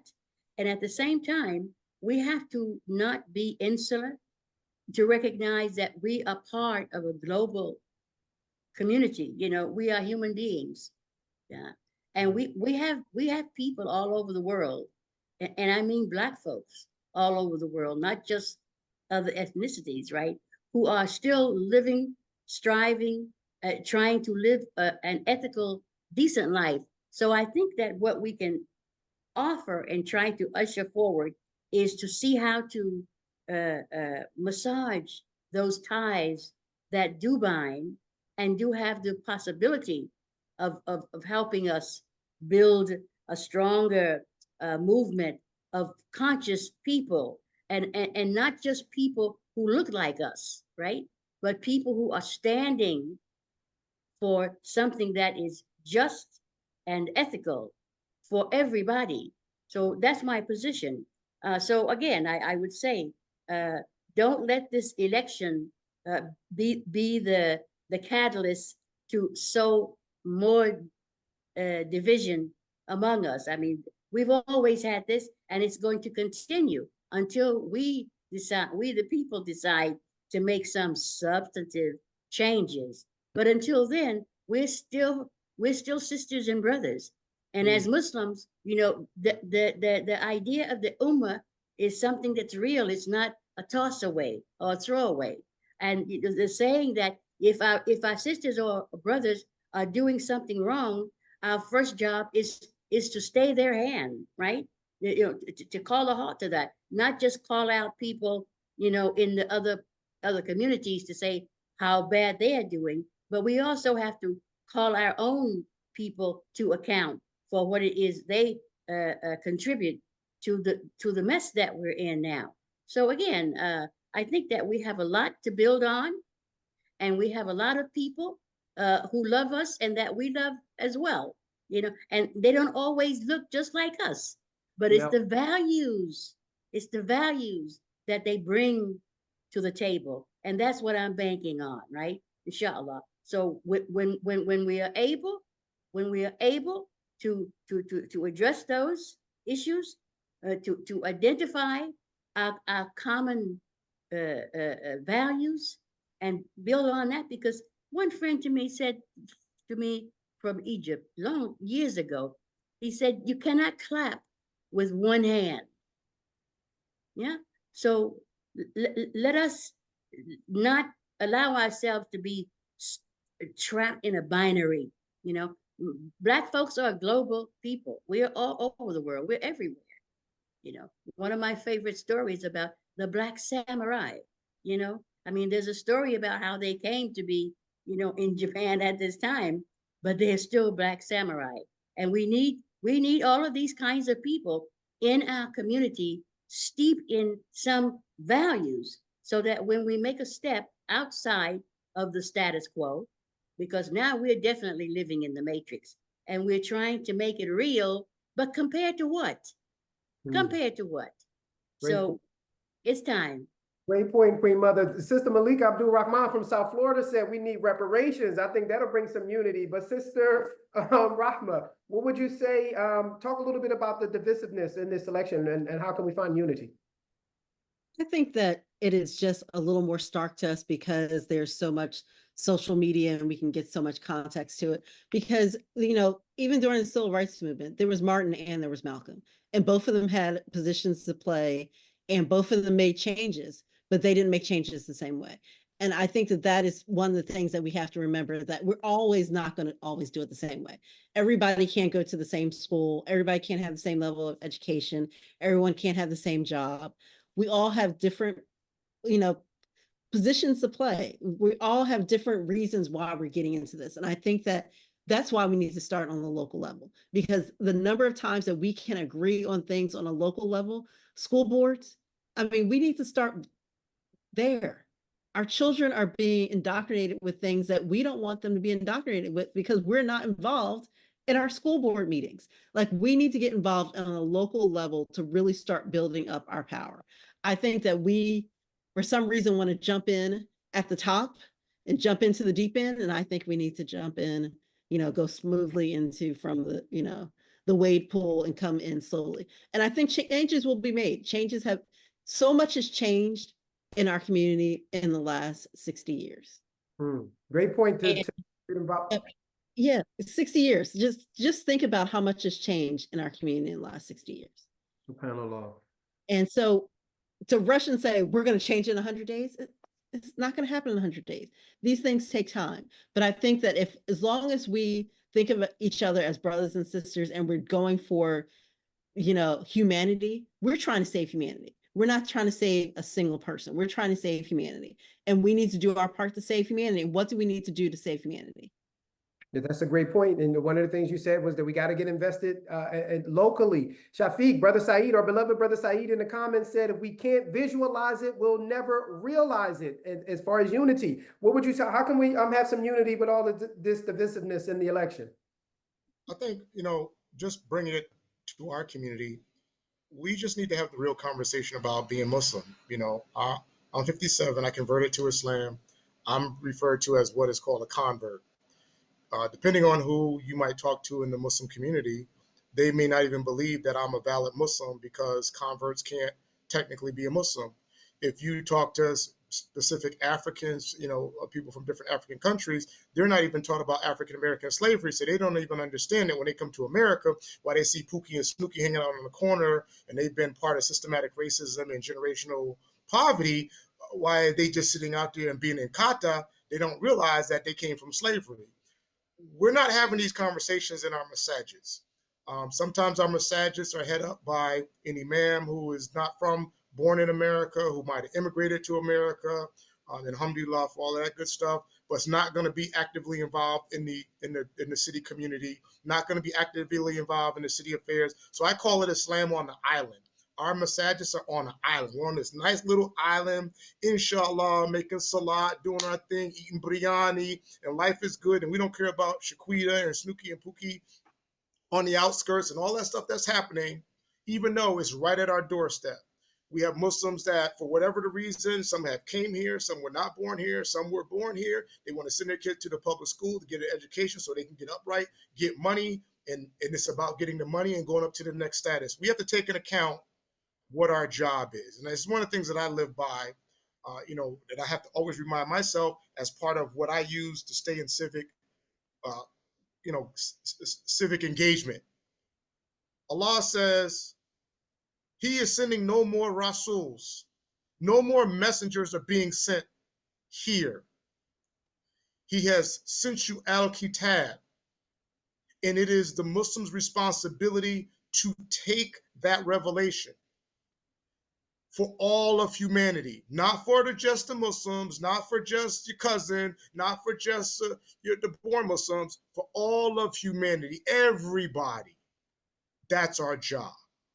When we recognize as Muslims that that's our real job, that's the ultimate job of civic engagement, when we recognize that, all this other stuff won't matter. When we educate ourselves on the fact that Rasulullah was invited, he was called back to Medina, 2 different cities or 2 different groups in a city, warring factions going back and forth. They asked Rasulullah to be their leader. That was the governor. But I got Muslims looking at me in the face saying, brother, I can't vote. What are you talking about? You don't vote. What are you talking about? You don't get involved in politics. Islam came with the Hadith, Al-Kitab, and the Sharia. Bro, politics built in. So we need to start with us, and we need to get us on the same page. That's what we need to be doing. And all this other stuff, this divisiveness is happening. You know why it's happening? Because we're not doing our job.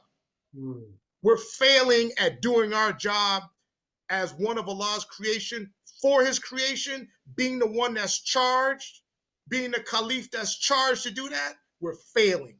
And that's why we're talking about these frivolous. Allah says that he made us in tribes. He made us in different tribes and nations. So we can do what? So we can learn from each other, so that we can grow, so we can prosper. And what are we doing? We sitting back eating biryani, watching YouTube, and inshallah. And we need to get on our game. We need to get on our game. Because no one's coming to save us. Because ain't no more Rasuls coming. So that's where I'm at on it. That's a great point, bro. And I'll leave out the fact that I was planning on having biryani for dinner tonight, but now I'm just Yeah, I like biryani. press that and have a cheesesteak now because you scolded me, King. Don't you worry about that. It's off my menu for the rest of the year. For the sake of time as well, I had a second part. First off, thank you guys so much for the amazing takbir, alhamdulillah, Allahu Akbar, for those amazing perspectives. And I want to just say time as well to get to some of our Q&A questions. However, I had a part two that I've cherry picked a couple of questions that we'll do a quick lightning round. If you can give kind of, some great perspective. I took some of the ones that I think were most poignant. But again, thank you for your thoughtful responses. It's clear that, this entire panel is deeply invested in the well-being of our community. You're all very inspiring.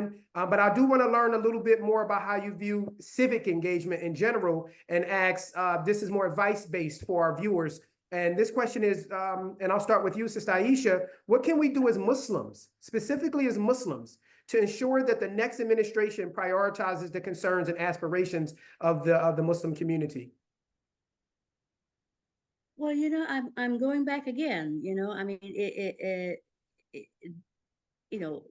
politics are local for sure, I mean, so we have to definitely be in those spaces where we think we can make a difference, even if it's incremental and small, the fact that we send our children to public schools to literally be brainwashed, just to be primed into roles to fill the system with the kind of workers that it needs to continue to function. So that's one thing. I think we need to really look at how our children are being educated and what they are being taught. And I think that this is a very good time now for us to keep an eye on that, given some of the recent developments about censorship around what can be taught, what cannot be taught. And the platform on one of the candidates about what is it on the Republican side? Can't remember the name now. So the fact that we have a PhD, is not all that we need. We need something much more radical, in terms of how we understand who we are and what is the information that we're imbibing, and then really transferring that to our children. So yeah, we need to look at that. But I think that I don't have a lot of confidence in the system, quite frankly. And I think that should be very clear to our audience now about where I stand on this. I think that we really have to do something drastic, and radical. And by the way, radical is not a bad word, yeah, so I embrace that term.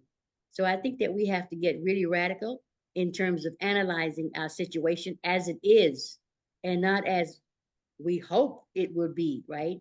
And what feels comfortable for us because we're in the matrix, yeah, all of us. But we need to find a way to break out of this for our children's sake. I have great grandchildren, and I don't want to pass on this legacy to them that this is it. If we just keep our heads down and pull ourselves up by our bootstraps and go to these universities and get all of these credentials, and then what? My children are now growing their food, in their backyards down here. It's like we need to get really real. I think Brother Shafiq mentioned this. We need to get real about what is coming. And it's okay. It's not to be frightened of the future, but to be prepared for that. And in order to be prepared, we have to be willing to analyze what it is that we're really up against. And again, I will go back to the fact that we are not living in a democracy. That should be very clear by now. Otherwise, we would be having a very different conversation now. So what is it that we're going to do about that? Alhamdulillah. Sister Rahma, I want to ask you a different lightning round question. Just because someone is too young to vote, and I've been hearing this a lot over the past couple of days with young people just feeling like that their vote doesn't matter or their voice doesn't matter. But just because someone is too young to vote, it doesn't mean they can't get involved. So what advice would you give to young people and some of the viewers here tonight who are looking to make a change in their community? Get involved. Get involved. If there's a local candidate that you're really impressed with, get involved. And it's actually getting involved young and starting young is the best way to do it. And the generation, we know that's our future. And I'd also say for the ones who are, in high school, so they're just missing it this time, read things like Project 2025. see what the Republican platform actually is. Like, actually read and see what changes they want to make to the United States. And you might not feel that this is a democracy, but where is there a democracy in the world that you like, that you accept? To me, this is still my home country and the best place in the world to be. And so I don't feel like I can be like, oh, this is horrible, this is not it. I'm trying to fix what is here because this is my home. I don't have any place else to go to. And this is the most functioning democracy in the world. And let's keep it real. It might not be perfect. It has never lived up to the Constitution. I will not say it has lived up to the Constitution or the Declaration of Independence, but there's nowhere else in the world that I'd rather be. Alhamdulillah, thank you for that. And Shafiq, this question, man, I really wanted to save it for you because, when we do this work and we see this work, and particularly as men and as Black men and as Black Muslim men as well, mobilization, community engagement efforts and things can be very exhausting. And one of the big button issues that in society now that's being talked about more prevalent, which is a great thing, is mental health, right? The mental health stuff going on. But it's so important just that we create space. And my sister runs an organization called Black Men Heal, where they offer therapy, free therapy actually, to men of color, right? And it's just, they've done transformative work in the community of bringing awareness to mental health. But I wanted to ask you specifically, because this is important for our viewers as well, is what do you do to take care? And, in this climate, with the exhaustion of what we're doing in the community, and I can already see, how passionate you are about it. You've ran for mayor, you've been a police sergeant and alter and everything. What do you do to take care of your mental health, your physical health, your spiritual health, and wellness during this work? And what advice would you give to our viewers? I would tell you to get married to a wonderful woman like my wife, but not my wife, because I'm married to her. Talk about it, King. Talk about it. Relationships are important. I have to honestly say, if it had not been for my wife, throughout all of the things that I've gotten involved in, I would not have been able to be successful. Success doesn't always mean you achieve your goal. It means that, for me, that you come out undamaged. When I became a police officer, I went in, I was married, I wasn't on drugs, and I didn't drink. When I left, I wanted to be married. I didn't want to be a drug addict, and I didn't want to drink, because these are the things that were there to clip you. When I ran for mayor, when you do things, you have to have your family involved, right? So it doesn't have to be everybody. It ain't got to be your grandmama and your Aunt Susie and everybody, but you definitely want your spouse and your children. All my children, they're like 30, 28, 26, and 22. So I brought them all, hey, I'm getting ready to run, and this is what I'm going to do. You have to have that support so they can understand your up days, your down days, and what you're going through. I wear my Islam out front. I don't play around. When I became city council, this was my official picture. They said, come get your picture. I took it in a takia. I don't try to play it down. I don't try to play it off. When it was Ramadan, the legislative director was giving me food to break my iftar, for me to have iftar inside of city council. When I ran for mayor, I had a masala in the back of my campaign office, and everybody knew it. So people would come in and be like, "Here, we want to talk to Shafiq. He's praying right now. You got to come back. Drop off that money later." Your Islam got to be first and foremost. You got to have your relationship. You've got to recognize that it is going to be challenging. I'm also a runner, so I run like maybe 10 miles minimum a week. My wife got me into lifting weights now, so I'm getting to be a little, do my thing. You got to eat right, and you got to eat, as a Muslim, you got to eat proper food. You got to eat zabiha. You're trying to sneak off the Chick-fil-A and McDonald's and mashallah, brother, I got to do what I got to do. Then, they say that your salat don't even go this high if you're eating metata, dead meat. So your food got to be right. You got to have your prayer right? Your niyyah got to be right. And you got to be around good people. You don't have to listen to everybody. Everybody that got something to say don't need to say it to you. And this is one of the things that we do. I'm not even on Facebook. I was on Facebook for the campaign. My wife pretty much ran that along with the team. But after I got out of the campaign in like October, I'm not on Facebook. I'm not on Twitter. I don't care what's going on in there. I watch my news on YouTube because I can watch so much news at one given time, but I don't get caught up into who said what and who said that. You know, a dear friend of mine, Dr. Abdul Hamid, he runs one of the masjids here. He said, brother, I don't watch the news. He's Pakistani. He said, brother, I don't watch the news. He said, I read my Quran because the forecast is in the is in the Quran, right? And so we see the things that are happening in all around the country, Palestine, Sudan, this. We don't have to watch the news every day to know what's next. We know what's next. We know the prophecies, right? We know the prophecies. But when you're doing this work, you know, to bring it center, you just got to be clear about who you are and what you're doing. If you're trying to play the middle, you're going to be the first one taken out because it's not going to work. Because guess what's in the middle? In the middle is what's my crew. And there's a shaitan there waiting for you. So you need to be on the side that you know that's right and work that side and call on Allah. And, you know, here's the other part too. Praying istikhara, praying tahajjud. These things are real. They're real anytime. But when you're doing civic work and public work, it really is important for you to build your spiritual game. You know, it's like when I was a police officer, I had all these things on my belt: a gun, pepper spray, all this other flashlight. Everything had a purpose. Same thing with your spirituality. You got a Quran, you got Hadith, you got all these different things, right? You got Tarari, you got Salat. Use that stuff because you're not going to survive this game without it. There's also a spiritual war that's out here. We don't talk about it, but it's absolutely real. And in some cases, it's the only one that counts. So.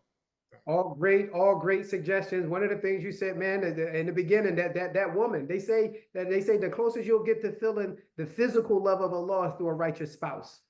It's through a righteous spouse. So having a righteous spouse and a woman by your side that's gonna have your back. 16 years counting. I think my wife is watching this as well, and definitely wouldn't be, you know, where we are without these beautiful, amazing queens in our lives. So thank you so much for stressing that as well. But I want to make space as well for our Q&A because I know we do have so many amazing people, over 70 people, I believe, almost 80 people joined us for this dynamic discussion, tuning in from all over the country, from East Orange, New Jersey, West Orange, New Jersey. We had Auburn, Alabama in the building. Mays Landing, Jersey was in the building. PG County, Maryland. Okay, so there's some high tax brackets in the building as well. Baltimore. We got Houston, Durham, North Carolina was joining tonight. Chapel Hill, North Carolina. New Orleans, Philly, South Florida. Thank you so much for tuning in. I want to read some of the comments that we had on here. Brother Bilal Mahmoud said, food for thought.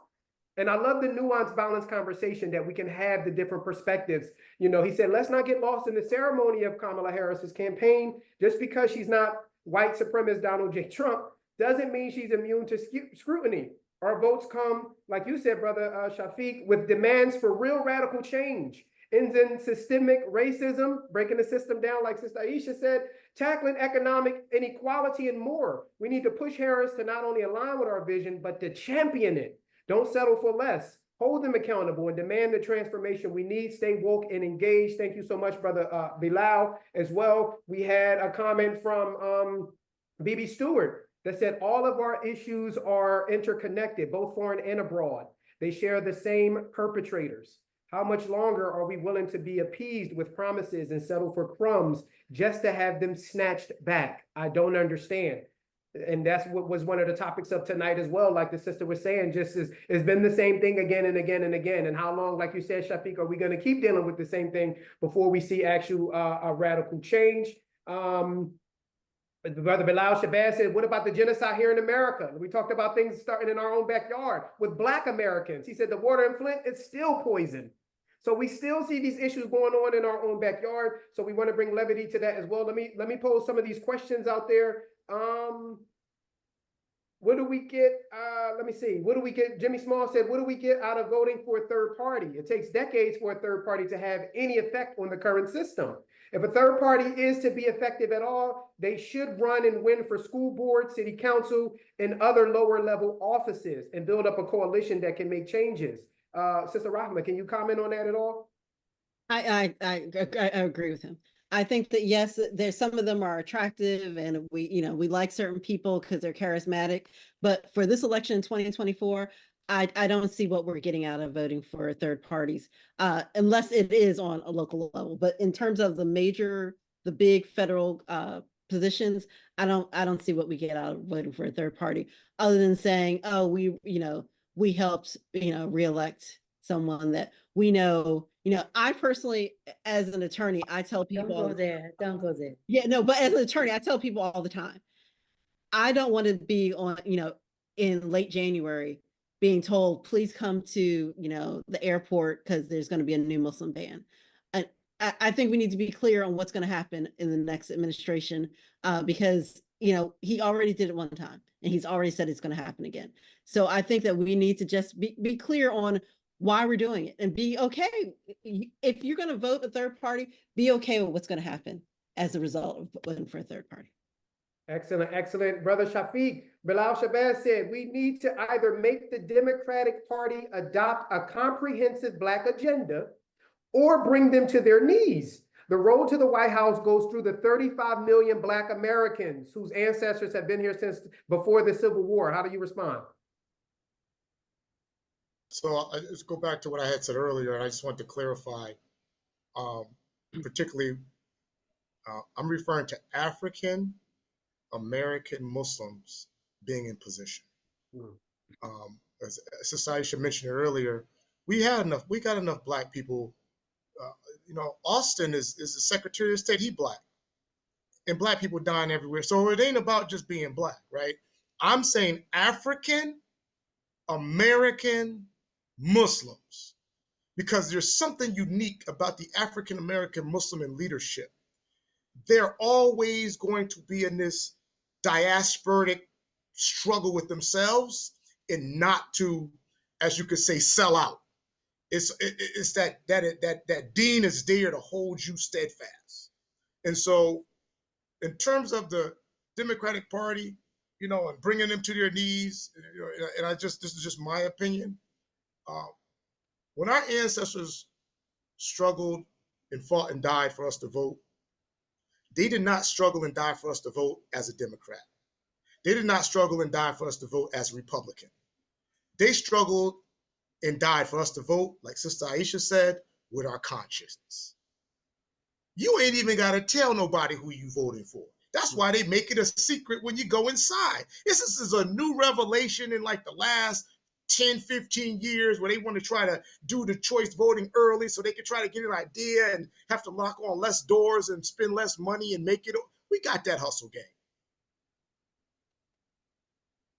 Me personally, if you're really asking my opinion, I think Black people need to sit out on this one. I think we need to sit out on this one. It's 100 days and you ain't knocking on our door. We sitting out on this one. You want to knock on the door, AKA Deltas and all of the Divine Nine? Well, guess what? I'm a member of Divine Nine. I'm a member of Phi Beta Sigma. You know what? I also got a degree. I also own several houses. I also have a multi-million-dollar business. And you know what? I'm not like Pookie, but once I was Pookie because I grew up in this neighborhood. So just because you Black don't mean that you're going to change the condition for Black people on the ground. That should have been agenda item number one. And we're got 100 days. So here's what's going to happen.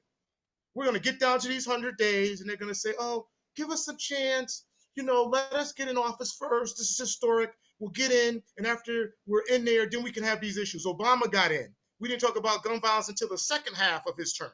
The first half of his term, he bailed out the banks, the car industry, Amtrak, the airlines, and Wall Street. Meanwhile, back at the ranch, Black people dying, Black mothers dying, Black babies dying at the same rate they did in 1965. And we still can't go to school, get an education, and pay for college past the second year because after the first year, we ain't even got enough money to go to second year. Until I start hearing those issues, hell no. Hell no. He said, sit this one out. My vote will go to a third party. Sit it out. Sit it out and say you're sitting it out and say why you're sitting it out and let them figure it out. And you know what? November 5th come, November 6th, it's going to go down, in my opinion, it's going to go down anyway. It don't matter whether you vote for her or vote for him. It's going down for you. If you on Section 8, you got a problem. If you getting get EBT card, you got a problem. You get food stamps, you got a problem. You got Social Security, you got a problem. If you got a college loan and you're trying to balance out your loan and your gas and your mortgage, you got a problem. If you got a kid in college and you're struggling, you got a problem. If you're a single parent mother and you live below the poverty line, you got a problem. You got a problem. And guess what problem you got? The same problem we've been having for 60 years. So sit it out. Let them figure it out. Let them figure it out this time. Let this be their issue.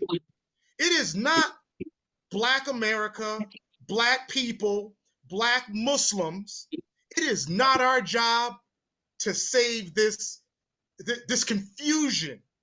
We didn't cause the confusion. We're not funding the confusion. You know, it's like the old Malcolm said, we sick. No, Negro, I ain't sick. I'm healthy. The house on fire? My house ain't on fire. Your house is on fire. And I'm not a fireman. So we got to get ourselves out of this victimization, cultural victimization as African Americans, that is our death, breath, dying job to fix every single broken component of America that we had no function in breaking. We're trying to fix stuff that everybody else broke, and ain't nobody trying to fix nothing that's been broke with us from day one. Listen, y'all heard it here first. Y'all heard the king. That's his perspective. Imam Johari said, someone mentioned about policies. And that is one of the things that I wanted for even all of our viewers out there, because when we talk about the grassroots policies and not the grassroots policies, the grassroots organizations and the different community organizations around the country that a lot of us don't know about, please drop them links into the chat as well. Imam Johari says someone mentioned about policies. I think BMLC has been developing policies to redirect the agenda. The MANA, there's different organizations. There's organizations here, grassroots organizations here locally in Philadelphia, which, like the brother said earlier, is a huge Black Mecca of where the Black Muslims are so integrated into the fabric of the city. I think we were the second or third, maybe even of state to acknowledge, Eid in the school as a holiday. So there are grassroots organizations doing phenomenal work across the country, not just in the Black communities, in all different communities, Muslim and non-Muslim communities, and some we don't know about. So please put that the resources and stuff down in the chat. Bilal Shabazz says our ancestors did not die for the right to vote, just for the right to vote. They died to be fully enfranchised American citizens. He says voting is the lowest form of expression in a robust democracy. And we appreciate everybody's perspective. Another question is, I'd like to know their thoughts about the strategy of voting Democratic in the swing states and third party and the non-swing states in order to actually push for systemic change. Sister Rahma, can you address that? Yeah, so I think we need to be careful when we decide to sit out, especially if we live in, states that are purple. If you're in Wisconsin, Pennsylvania, Michigan, Georgia, Arizona, those states are going to make the difference. Some of us are sitting in states that are either so red or so blue that really it's not going to matter one way or the other. But sitting in those states, I think we really need to make a decision about where we want to go and where we want to see the future of our country. And yes, I saw a comment in the chat that I have not been everywhere, so how can I love America? This is the only home I've ever known. So I love my home, and I'm going to love my home. I'm not going to change that. I'm not moving someplace else. I'm not going to say a certain person wins, I'm leaving the country. I want to work for the benefit of this country. I feel that our ancestors, lived and died here to move, to give us a better life. So I think that we really need to think, people do need to vote for their conscience. And so I don't want to tell people which way to vote, but vote and knowing what our future holds if you do not vote. I think voting is very important. I think that it's one of the things that we must do. I don't really buy by the idea that, we can act like, yes, we didn't cause a problem, but we're going to solve it. Remember, there used to be that saying, just like, I didn't start the fight, but I'm going to finish it. And I think that that's what we need to go in. Dynamic. I want to read a couple more comments, and then before we close out, and I'll bring Sister Salima back on. But Sister Malika Abdul Rahman from South Florida, this was a poignant comment. I've been waiting. She said, your relationship with Allah has to be top priority. Otherwise, you will fall out or sell out. I'm going to read it again. Your relationship with Allah has to be top priority amongst anything else. Otherwise, you will fall out or sell out. Such poignant words, because we have to make sure first and foremost that that our iman is there. We have to make sure that we're putting Allah first. Like in that Tiger Camel story, is like you got to put your trust in Allah first, because we already know that everything is through Allah. So that comment right there was just so incredible to me. Sister Hawa says, success to me is leading with a bigger purpose in mind and doing it only to seek Allah's reward. Only to seek Allah's reward. And Shafiq touched on something like that earlier. If our intentions, and that'll be my final thought, if our intentions are there, and initially if we're doing things for the purpose of the pleasure of Allah, all of that stuff matriculates down into good character, into being good neighbors, into, you know what I mean, into building our communities up. That's all a part of seeking Allah's reward, and it starts with what our intentions are. And one of my favorite stories in hadith is a hadith about, he said, a drop of rain can fall into the mouth of a seashell, or it can fall into the mouth of a snake. And it said in a seashell, that drop of rain would turn into a pearl. And in a snake, that same drop of rain could turn into poison. So he said, intentions and the knowledge around our intentions in the wrong or right hands can be a blessing or it can be a curse. So we got to make sure our intentions are there. We got to make sure we put in the law first. It has been my pleasure, my honor. First off, just thanking you guys for your dynamic perspectives. Is that first and foremost, like I said in the beginning, that we hope to draw upon the Islamic principles of justice, compassion, respect, civic engagement, all examples set by our beloved Prophet Muhammad, peace and blessings be upon him. And if we lead in with those tenets first, then there's no way we can go wrong. And that will create positive change and bring about positive solutions. And it's been an honor just to moderate this poignant discussion of what's at stake in the 2024 U.S. presidential election, brought to us by the Black Muslim Leadership Council, the eminent voice right now for the Black Muslim agenda as well, and the Muslim Alliance in North America. And I thank you guys for being a part of, for allowing me to be a part of this. And of course, my shero, for those of you who don't know, my shero, Sister Salima Suswell, doing dynamic work across the country. This woman right here is a powerhouse and a force to be reckoned with. And we appreciate everything you do. Alhamdulillah. Thank you so much, Brother Musa. I'm so excited about this dialogue this evening. Everyone, just give yourselves a little silent round of applause. MashaAllah. You did such a good job with just making it plain and sharing, your expertise and your knowledge on these issues around community advancement. Thank you so much to our panelists, Sister Rama Abdul Alim, Sister Aisha Al Adouya, Brother Shafiq Abdul Sabur. Thank you so much. Thank you to our co-host, MANA Muslim Alliance of Muslim Alliance in North America, Sister Akanki. Thank you, Brother Imam Nadim, and also Dr. Joshua Salam. You've been great partners. We're going to continue these conversations, inshallah. You should continue these conversations in your community. I want to make something clear, and I'm speaking on Black Muslim leadership, on behalf of Black Muslim Leadership Council right now. Voter mobilization is at the heart of our work.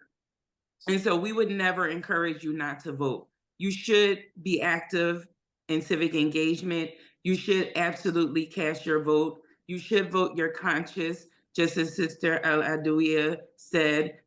I always say that democracy is about leveraging your power to get the most that you can get, the absolute most that you can get out of government on behalf of your family and on behalf of the communities that you serve.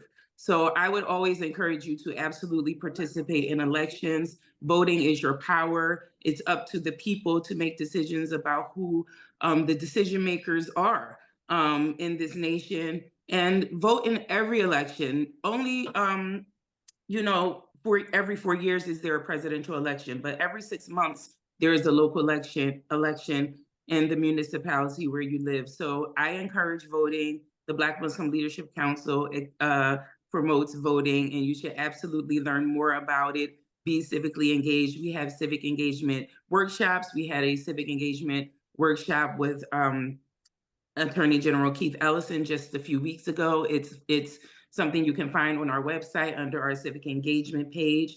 And so the information is there, and we will continue to be a resource to you.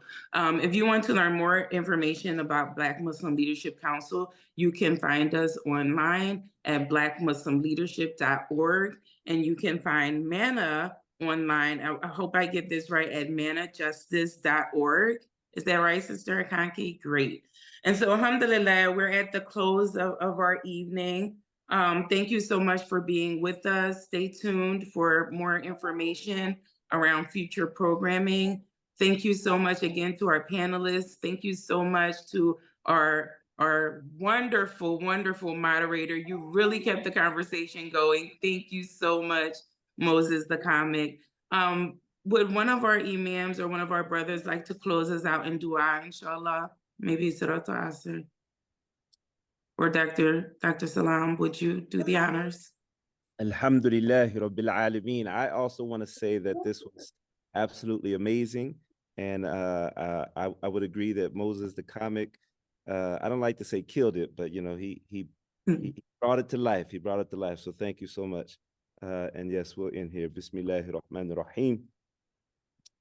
لا يكلف الله نفسا إلا وسعها لها ما كسبت وعليها ما اكتسبت ربنا لا تؤاخذنا إن نسينا أو أخطأنا ربنا ولا تحمل علينا إسرا كما حملته على الذين من قبلنا ربنا ولا تحملنا ما لا طاقة لنا به واعف عنا واغفر لنا وارحمنا أنت مولانا فانصرنا على القوم الكافرين. Thank you everyone for coming. Assalamu alaikum wa rahmatullahi wa barakatuh. Wa alaikum salam. Assalamu alaikum. Alaikum assalam, jazakallah khair.